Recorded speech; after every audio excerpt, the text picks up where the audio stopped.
A question is, under objectivism, what would be your social responsibility toward other people?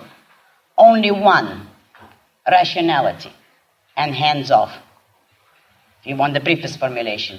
Meaning you are not your brother's keeper, you cannot and do not have unchosen obligations, but you are responsible for your own action. You would be responsible for any harm that you do to other people. You will be responsible for any relationship which you undertake voluntarily to enter into, for any contract which you cannot break unilaterally.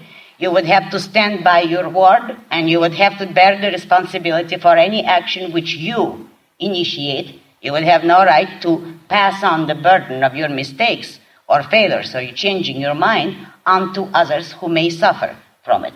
In other words, you cannot make other men your victims, and you do not have to be their victim. That is all.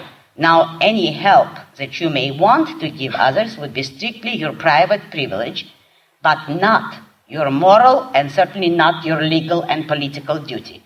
If you want to help others, fine, so long as you can afford it, so long as it's your voluntary choice, and so long as you do not claim it as a major virtue or moral duty.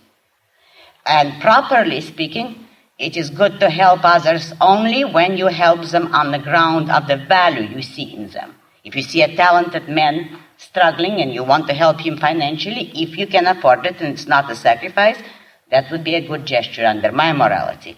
But it is not a good gesture to help a man who is suffering for his volitional evil. If you see a man who is in need or in trouble through his own moral fault, then you are only sanctioning and helping his immorality if you help him. Therefore, it is evil ever to help those who are in trouble or who suffer through their own fault.